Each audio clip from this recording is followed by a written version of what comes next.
And after they mocked him, they took the purple robe off of him and put his own garments on him, and they led him out to crucify him.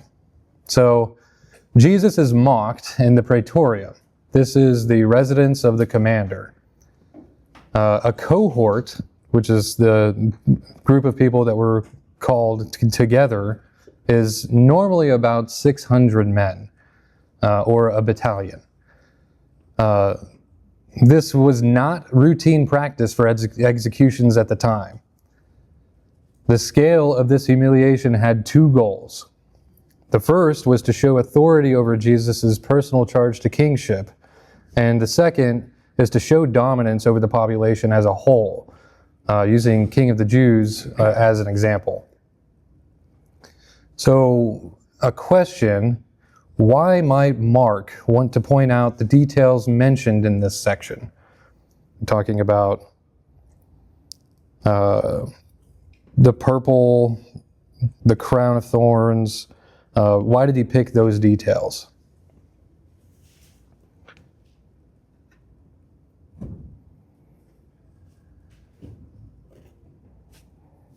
Well, I think it symbolized royalty and kingship, and they were trying to do the opposite of that by mocking him and saying, oh, if you're such a king, then why are you being treated this way?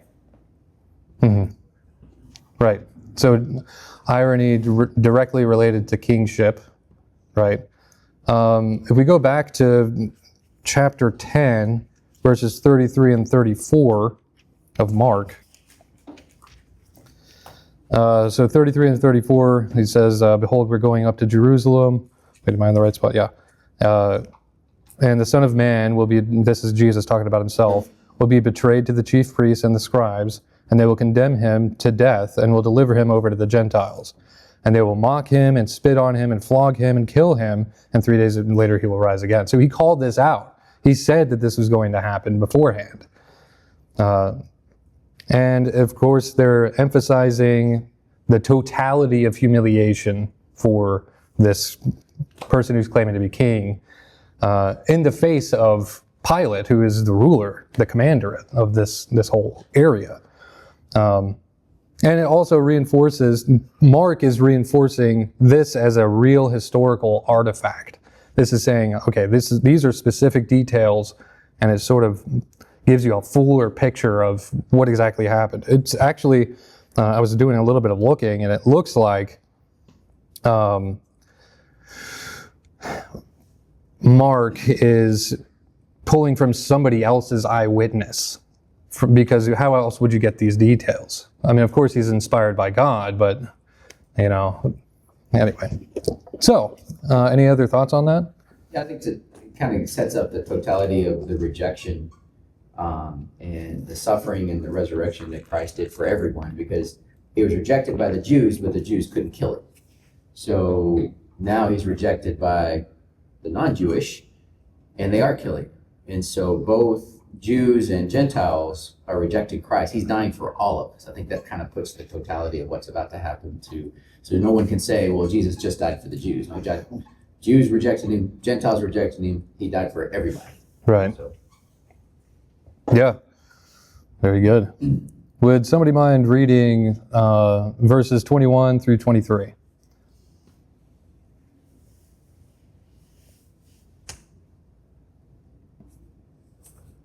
You said 23? 21 through 23. A certain man of Cyrene, Simon, the father of Alexander and Rufus, was passing by on his way in from the country, and they forced him to carry the cross. They brought Jesus to the place called Golgotha, which means the place of the skull. Then they offered him wine mixed with myrrh, but he did not take it. Yes. So somebody else had to carry Jesus' cross to Golgotha, which again is a very verifiable place that exists today. We can actually go and see it. I don't know if we can actually go and see it right now, but it exists. It's a verifiable place. So that gives, Mark left this tidbit in as a direct anchor to reality. Golgotha was outside the city, reinforcing that it was not a hidden event. The mixture that they attempted to give him would have been a mild analgesic, dulling the pain. So there's just a couple facts there for y'all. Why did Jesus refuse the mixture? Why did he turn it down?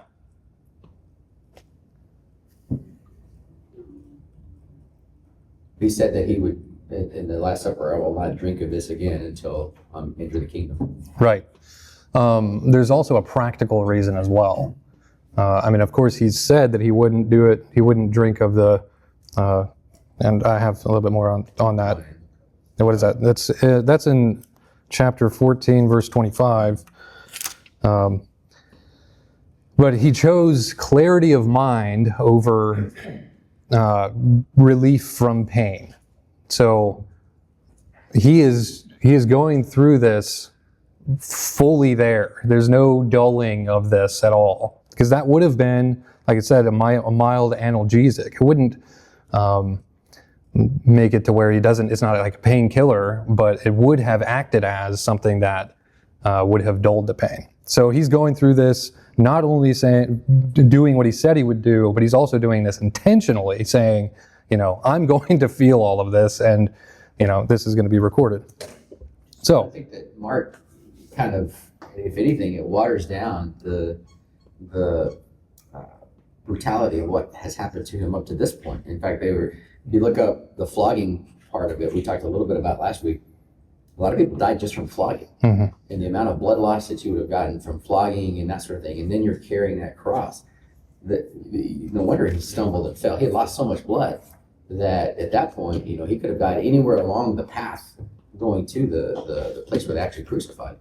And so, a lot of the Gospels will talk about the devastation, but the actual flogging itself and how it was done, and in the brutality of just that by itself before he even gets crucified is just unbelievable.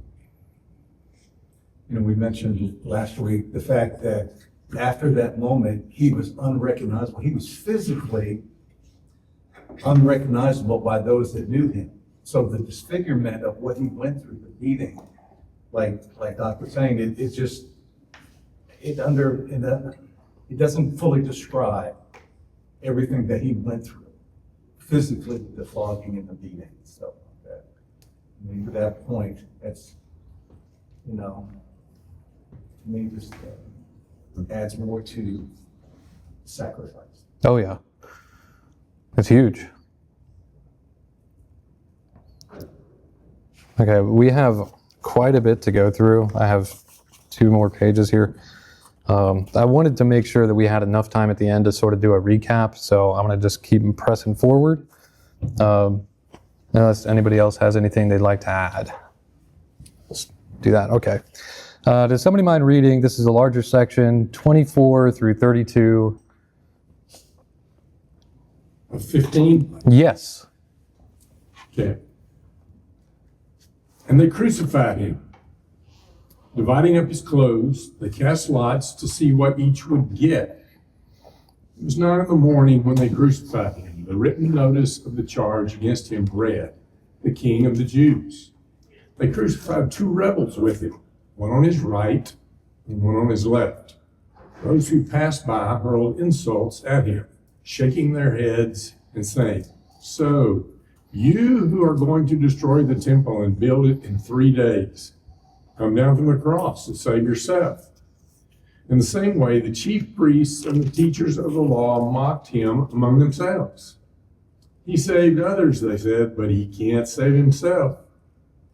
Let this Messiah, the King of Israel, come down from the cross, that we may see and believe." Those crucified with him also heaped insults on him.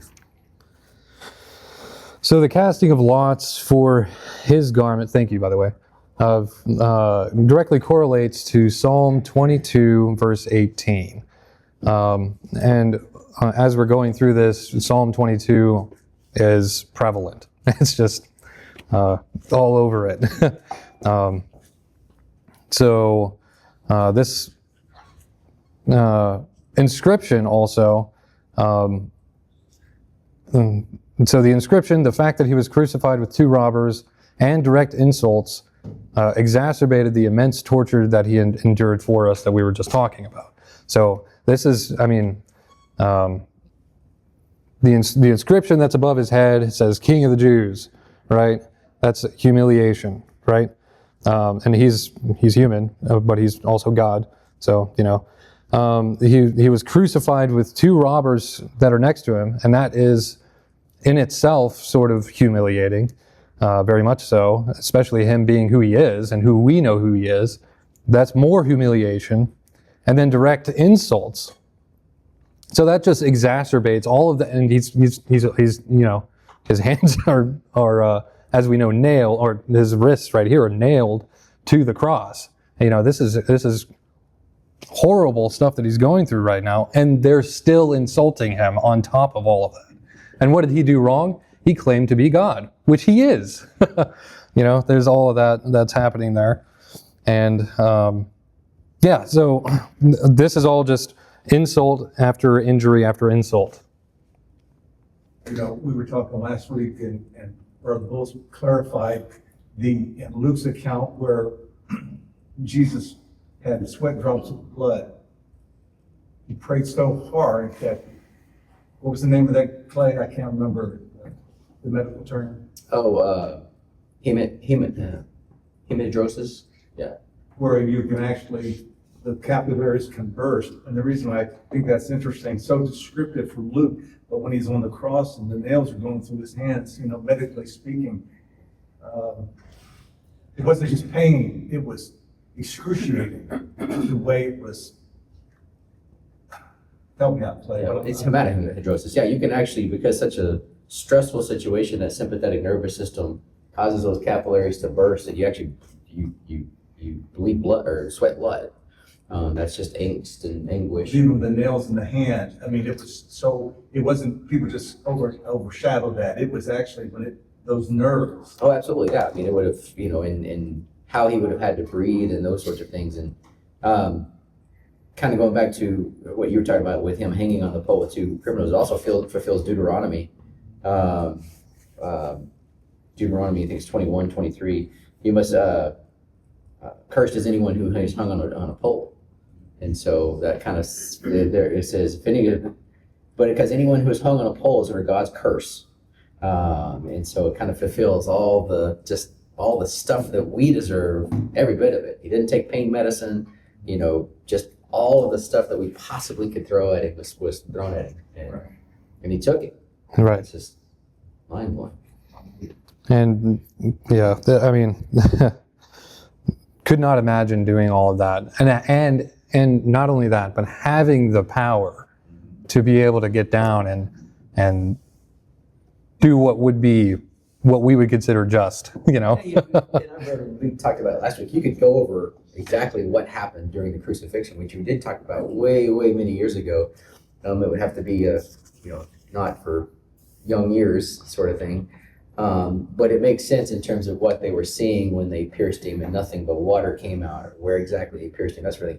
But for the ones that scoff and say, well, he could have survived that, there's absolutely no that any mortal person could have survived that, put in a tube, healed, got up, and walked out. I mean, it's impossible. It's absolutely impossible. So, when he says that he rose from the dead, he rose from the dead. right. No question. And hallelujah for that.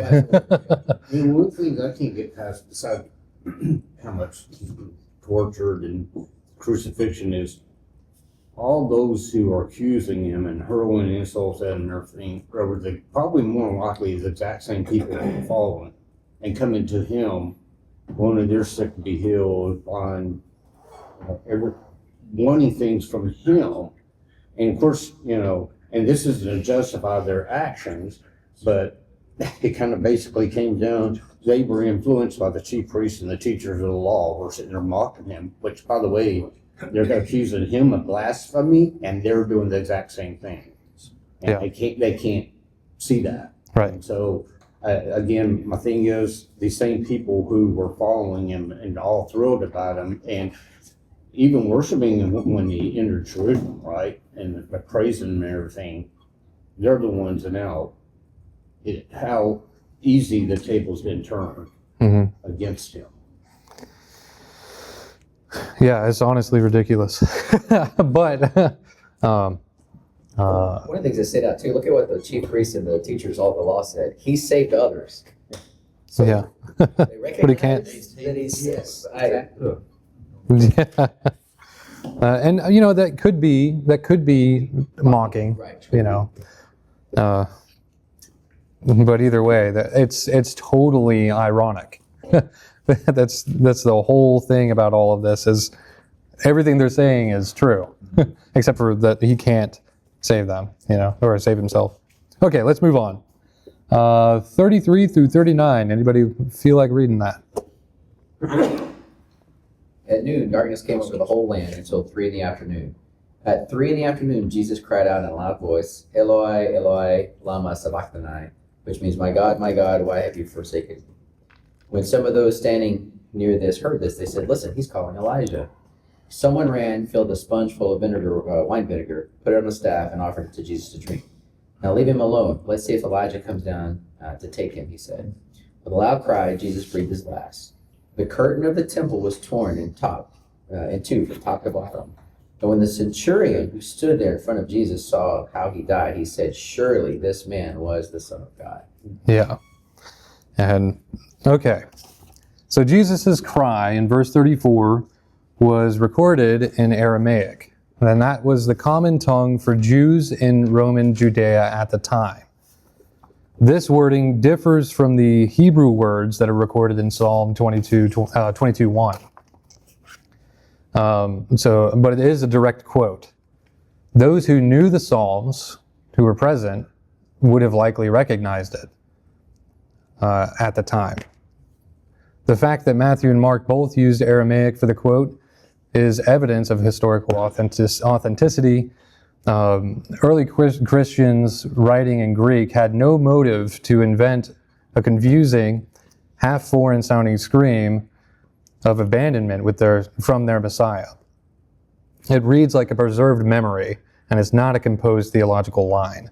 They're both corroborating with each other on the fact that it was in Aramaic. They have no reason to write in Aramaic. There's no reason for them to be doing that, except the quote. So, why is it important that the words that Jesus used on the cross aren't exactly the same as the words used in original Psalms 22:1? Why is that important?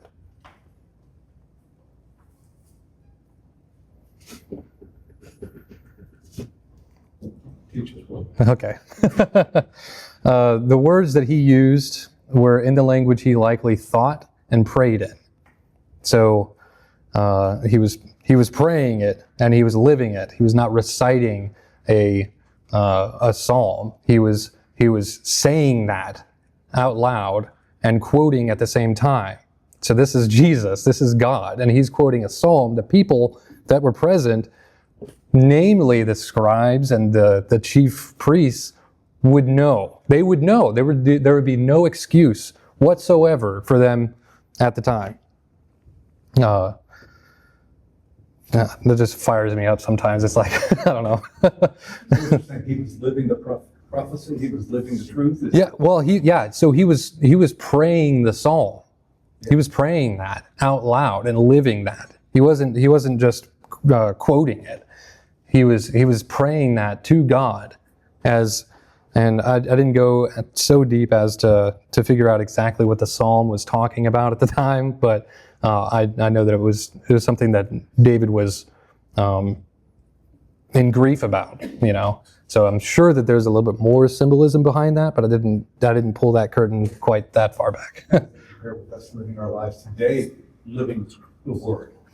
Right. You know what I'm saying? When you draw a contrast between that and how we live today, not only we read it, we believe when people see it. When they see that in your life, they know you're living according to God's truth. Right. You can quote something verbatim, but if you put it in your own words and it still has the same meaning, like what version are you reading from?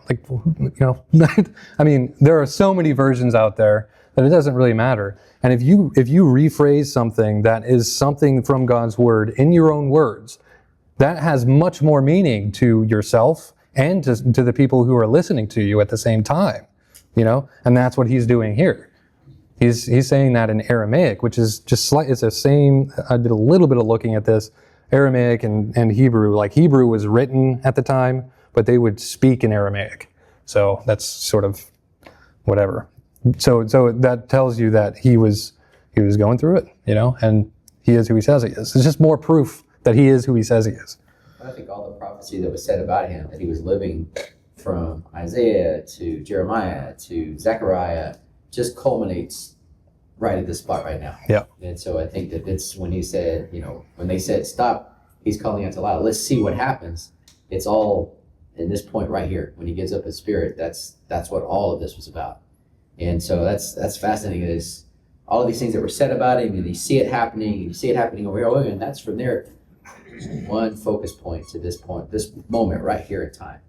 And so that's, yeah. So speaking of giving up the Spirit, I'm going to make an assertion here from something that I've just looked at, and it's sort of, I just want to preface it with, maybe I'm reading it wrong, but this is what I read from it, okay? Can somebody go over to John 10 and read verse 18, please?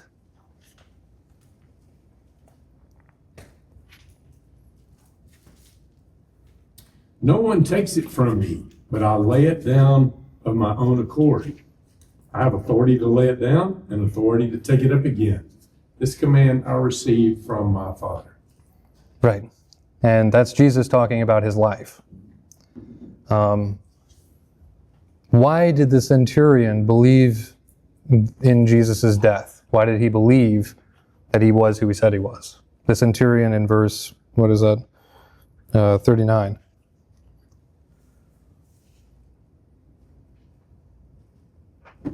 I think that kind of going back to what you said, I think you're exactly right. He gave it up when he wanted to. When everything had been accomplished, he gave it up. Some of the other Gospels talk about how they were surprised that he was already dead. Well, he chose to do that. But I also think it's fascinating. We talked about how Jews and Gentiles alike were responsible for his death, but the first person that really got who he was the centurion. And I think it's because of when he saw him, how he died and the things that were happening around him, the earthquakes and all of that, he's like, surely this man was the Son of God. He's the first one that realizes exactly who Jesus is in that moment. So a centurion, yeah, I totally agree with you. A centurion, cent is Latin, it means 100, and centurion means, a commander of 100 men, right? That's commander of 100 men. So he likely witnessed many deaths, many crucifixions specifically. They were good at it. Yeah, so he's seen this many times before, and he's standing in front of them saying like, oh, that is different, that's quite different. Who's to say that he didn't listen to some of Jesus's speeches? Right. Doesn't say that was his only encounter with Jesus. That's true. The centurion, remember, was the one that said, just say the word. I'm not saying it was him, but I'm just saying that throughout different things, it wasn't just that moment. That moment could have been the culmination of what he had heard and what he had learned and what he had seen. Mm-hmm. Truly, this was the Son of God. So it's like, I don't have anything specific, but I'm just saying that you see a centurion early on in Jesus' ministry, so who's to say he didn't hear some of them? Could be the same guy. We don't, I'm not saying the same guy, but I'm saying that maybe he heard. That would have been his only exposure. that's. Yeah. Well, Yeah. it could be that he's actually the one who put the Spirit inside. And if he did that and that came Right. on him, Uh-huh. the healing blood of Christ and the realization of, wow, this is who it was. I don't know, but Yeah. that didn't say, but it certainly could have been the one that Spirit him. Right. But things that are solid that we do know is that he's a centurion and he's likely seen many crucifixions, and this one was different. He knows that for sure. Yeah. So that was that was an interesting thing that Jesus that he himself said that he could give up his life and he could take it back up again. And we're sort of doing some mixing there. Okay, are we on time? Okay, that's always. All right, so the next section is going to go from verse 40 all the way through 16, verse 8. I'm going to go ahead and just read that. And there were also some women looking on from a distance, among whom were Mary Magdalene, then Mary the mother of James the Less, and Joseph and Salome, who, when he was in Galilee, were following him and serving him. And there were many other women who came up with him to Jerusalem. And when evening had already come, because it was preparation day, that is, the day before the Sabbath, Joseph of Arimathea came, a prominent council member who himself was waiting for the kingdom of God.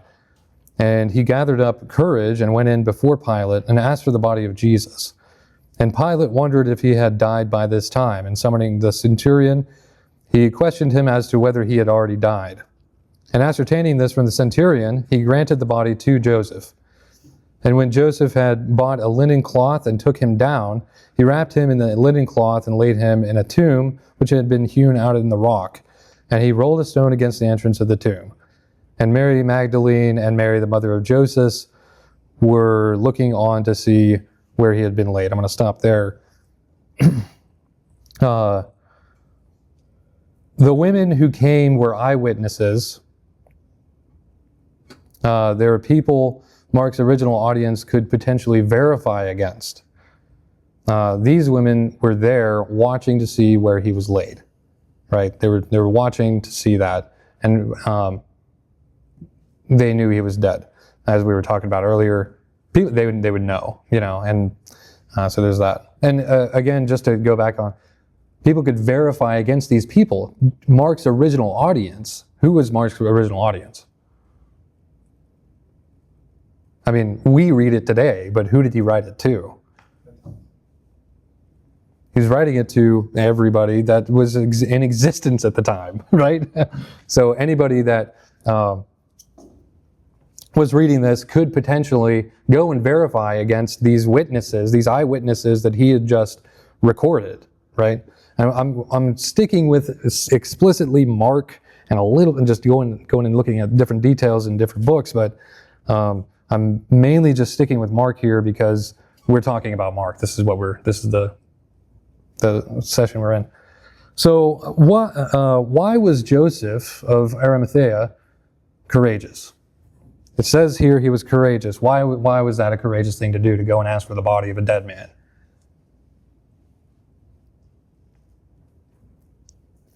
Well, it probably went among his peers, opposed to what his peers group were. Yeah, so he was a member of the group that just condemned Jesus. So I'm going to just put my thing in there. This act is showing dissent from that governing body, which is the Sanhedrin, alignment with a condemned criminal. Crucifixion was reserved for the worst of criminals. And he had to approach Pilate directly, which is a true risk to not only his reputation, but also his life, as he aligned himself with the one who had claimed to kingship. He even let Jesus use his own family tomb. It's that as corroborated in Matthew. It talks about Joseph lending out his own tomb, which is not cheap. And he didn't have to use it long. Right, yeah. It was a loan, yeah. So there are multiple things that make this a very bold move. He's truly a courageous person. Finding interesting, his name's Joseph. Yeah, that is sort of interesting. Which Joseph, anyway.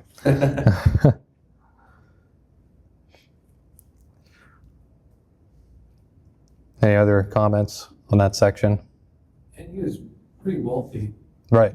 So he was also risking his wealth because a lot of it was status. Like, you became wealthy from your status, and he was risking his status as well. So there's that's, to me, real practical to us. Like, he's risking like his life right now too, not just his physical life, but his life, Reputation. his reputation. Yeah. Yeah. Among his peers and culture. I was reading here, it says he was a respected member. So Right. that distinction right there, it was not just a part of this council, but I have a higher level, perhaps, position within the Sanhedrin. And so that even, confirms what Noah's saying is the fact that he's putting a lot on line to step out and confirm this is somebody that is the Christ. You know what I mean? Right. So that does say a lot for what he did. So as he was a respected member, he had influence among his peers. And so there were I suspect there were eyebrow raising among his peers that he felt strongly enough to do that. Mm-hmm.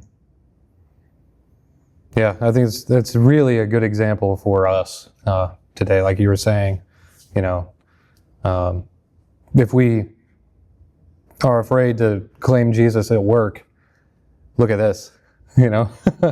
That's something that I'm curious to know what happened to him afterward. Like, what were the actual repercussions? But I don't think that's recorded. I didn't look to see that, but I'm curious about that.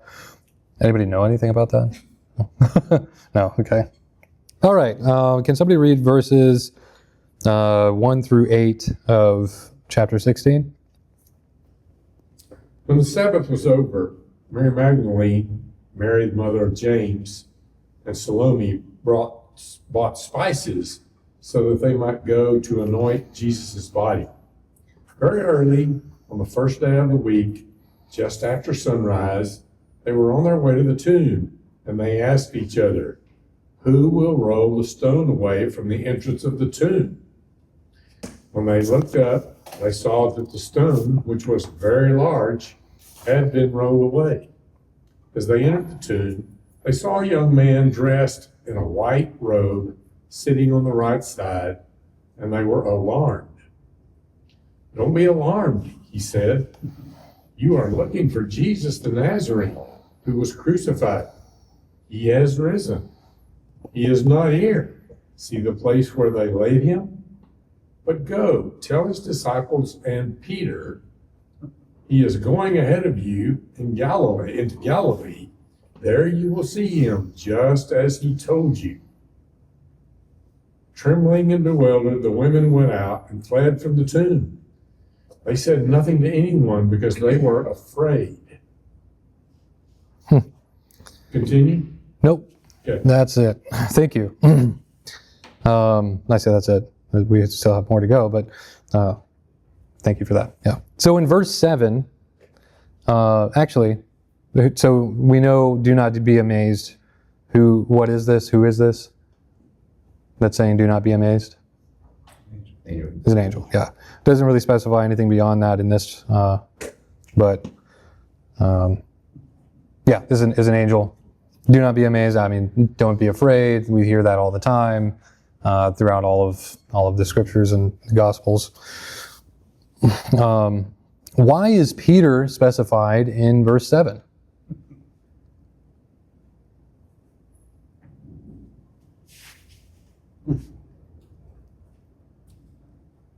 I think it might be the part of restoring Peter by specifically calling him out. I think it's going to be okay.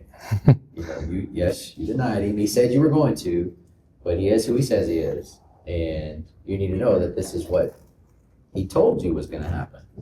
So. Yeah. Peter had just denied Jesus 3 times just days earlier. The last time with cursing and swearing he didn't even know him.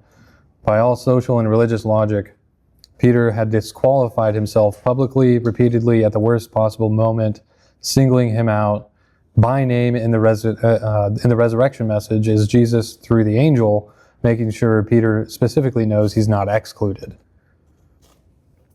I was John's account where John indicated that John outran Peter. Yeah. You read that, and so you read into it. No, I think John made it very clear that, Peter had that hesitation, good or bad, how it's going to be viewed on him for denying. But I just like the fact that John indicated that, not that he was in better shape perhaps, but Peter was kind of just slugging it along, basically. Mm-hmm. So, You know, the interesting thing about that, all the disciples denied him. Mhm. They left him. I mean, like, not exactly like Judas, but they betrayed him. And yes, Peter denied him to his face, Mhm. which I guess that's saying something, you know, which I'm sure that affected Peter a lot. I mean, we know it did. Yeah, well, especially after all of the, you know, Jesus is risen, and then you denied him. That shows a lack of faith. You know, you would consider that to be a lack of faith. And how often do we do that, though? How often are we lacking in faith? I know for me personally, whenever Lisa lost her job, it was like, what are we going to do, you know? But then you look at it and it's like, well, we can cut back on some things and things can happen and God's going to take care of us. That's what's going to happen, you know? And so, you know, that's just, we are just as bad as these guys, if not worse sometimes, but there's always hope. So, Maybe he specified Peter because he knew he had denied him 3 times, thinking that Jesus had denied him. Like, okay, never mind. Mhm. Go to the next. Instead of saying, "No, I love you, and I told you this is going to happen. Remember, but you're still mine. You got a purpose." right. Yeah, calling him out specifically, telling him, They could have pointed out that this was for you too. The angel could have said, tell the disciples, but not that Peter guy. right, You know, yeah. Not him. But they specifically said, look, you know, and I think to answer your question, we do it daily. Yeah. There's something about in our lives, we have that one thing that every day it's like a struggle, or you know, when you go to bed at night and you're like, you know, failed again today. All those failures, all the things that we do that may or may not show, you know, that don't show Christ in our lives, you know, that was sacrificed on the cross. You know, we just have to, it's the faith of understanding that his resurrection is for everyone. Right. We have to accept it is a big thing. It's like we're so detrimental to ourselves a lot of the time that we push him out thinking that I have to fix this myself. But it's really let him take care of it. Let him in, you know? Yeah. I think it really speaks to Peter because we know that he was designed to bring the first gospel message in Acts. In fact, in Matthew 18, he even talked about that in some circumstance. But I think it's Peter denying Christ. He was giving up on Christ. We're telling him what's going to happen. Jesus is saying, I'm going to give up on you, Peter. God doesn't give up on us like we give up on ourselves and on others sometimes. God always will be there for us if we're willing. And when he goes to in the Gospel of John, Steve mentioned, it's funny because Peter denies him 3 times, and what does Jesus do? 3 times he says, do you love me? Yeah. Do you love me? He's telling Peter, I'm not giving up on you. I think that's an important aspect to all of us, because sometimes you feel like giving up. I mean, there's been times in every one of our lives you think, man, I can't do this. But God doesn't give up on us. He doesn't give up on us. That's right.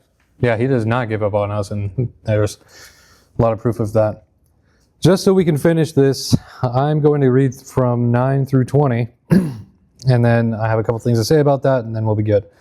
All right. Anybody, we all good? Yeah? Okay. Now, after he had risen early on the first day of the week, he appeared to Mary Magdalene, from whom he had cast out 7 demons. She went and reported to those who had been with him while they were mourning and crying. And when they heard that he was alive and had been seen by her, they refused to believe it. After that, he appeared in a different form to 2 of them while they were walking along on their way to the countryside. And they went away and reported it to the others, but they did not believe in them either. Afterward, he appeared to the 11 themselves as they were reclining at the table, and he reproached them for their unbelief and hardness of heart, because they had not believed those who had seen him after he had risen. And he said to them, go into all the world and preach the gospel to all creation. He who has believed and has been baptized shall be saved, but he who has disbelieved shall be condemned. And these signs will accompany those who have believed. In my name they will cast out demons, they will speak with new tongues, and they will pick up serpents, and if they drink any deadly poison, it will not hurt them, and they will lay hands on the sick, and they will recover. So then the Lord Jesus, after he had spoken to them, was taken up into heaven and sat down at the right hand of God. And they went out and preached everywhere, while the Lord worked with them and confirmed the word by the signs that followed. I have an additional section here that may not be in your Bible. And they promptly reported all these instructions to Peter and his companions, and after that, Jesus himself sent out through them from east to west the sacred and imperishable preaching of eternal salvation. So, this text usually has brackets around it with indications that some manuscripts don't have this text. These manuscripts are called Codex Sinaiticus and Codex Vaticanus, and they are regarded widely as the most reliable Greek manuscripts that we have. So the ones that don't have it are those two codexes I mentioned. However, the vast majority of other Greek manuscripts do include the text. Do with that what you will. What is Jesus trying to teach his disciples by rebuking them? What is he trying to teach them?